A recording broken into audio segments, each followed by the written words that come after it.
I'm sitting at a coffee shop when my friend Marcus texts me, "Court, tomorrow, 9 a.m. Need a witness." I call him immediately. "What happened?" "Noise violation." He says, voice type, "My car alarm went off in my own driveway. 20 seconds. Max. Now they want $500. That's insane. Yeah. The whole thing feels wrong, but the ticket says I have to appear, or they'll issue a warrant. I'm mooring for car alarm. The next morning, I meet him outside the municipal courthouse. He's wearing a suit that's slightly too big, borrowed from his dad. He is clutching a manila folder like it's a life raft. "You ready?" I ask. He shakes his head. I don't even know what I'm supposed to say. The courtroom is smaller than I expected. Fluorescent lights, beige walls, a dozen people waiting on wooden benches, most of them looking down at their phones like they're trying to disappear. Marcus is case no. 7. We watch the first 6. Each one takes less than 3 minutes. A parking ticket guilty, an expired registration guilty, a jaywalking citation. The guy tries to explain he was crossing to help someone, but the judge cuts him off. Guilty. Pay the clerk on your way out. It's like watching a machine feed in a case, spit out a verdict. Then they call Marcus. He stands, and I see his hands trembling as he walks to the front. The city attorney doesn't even look up from her notes. "Case 2847B, she says flatly. "Noise ordinance violation, March 14th, 10:47 p.m. Defendant's vehicle alarm activated, disturbing multiple residents. Code 18.12 clearly states any noise disturbance after 10 p.m. is a finable offense. The citation was issued lawfully. We recommend the standard penalty." She says it like she's reading a grocery list. Marcus tries to speak. "Your Honor, the attorney keeps going. "This isn't complicated. The alarm went off. That's noise. After 10 p.m., that's a violation. Case closed." Marcus tries again. "But I didn't, Your Honor." The attorney interrupts. Louder now.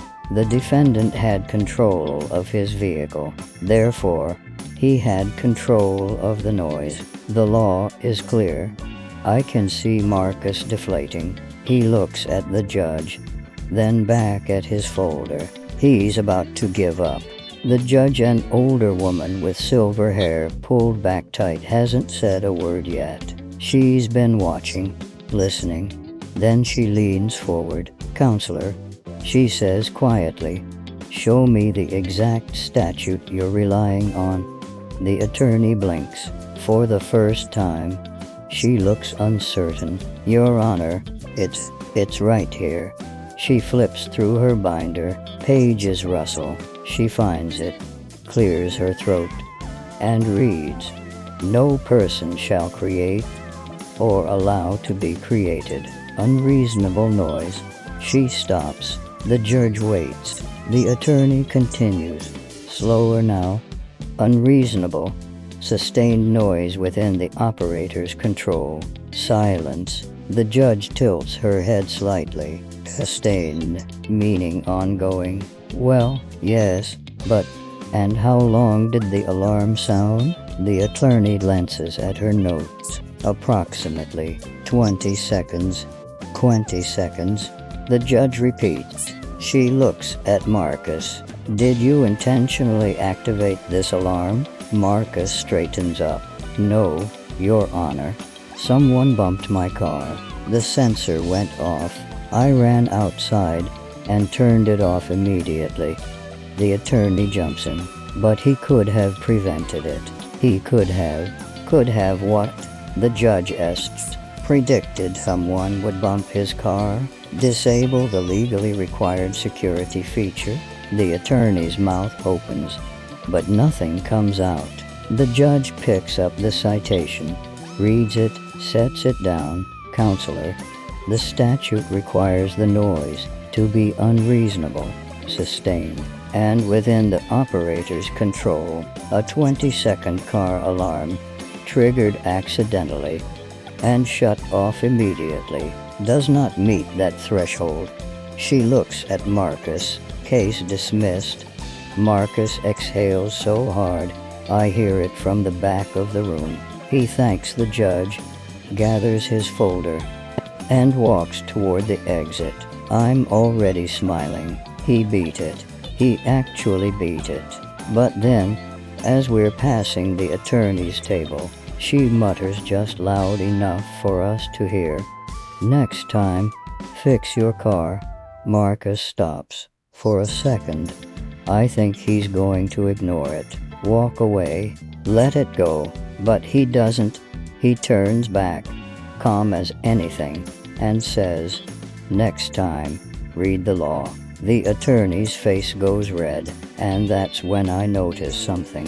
3 people in the gallery, people who were waiting for their own cases, are smiling. One guy actually nods at Marcus, like he just won something bigger than a dismissed ticket, because he didn't just beat a case. He reminded everyone in that room that the machine doesn't have to win, that the law isn't whatever someone in a suit says it is, that reading the actual words still matters. As we step outside into the sunlight, Marcus is quiet for a long time.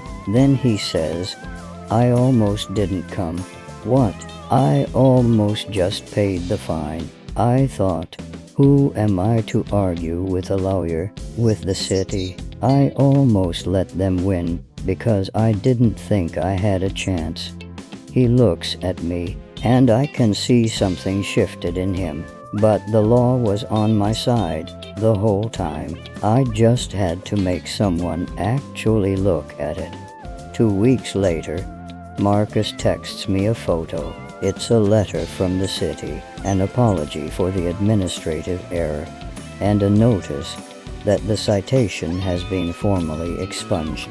From his record, underneath, he's written, "Guess they read the law.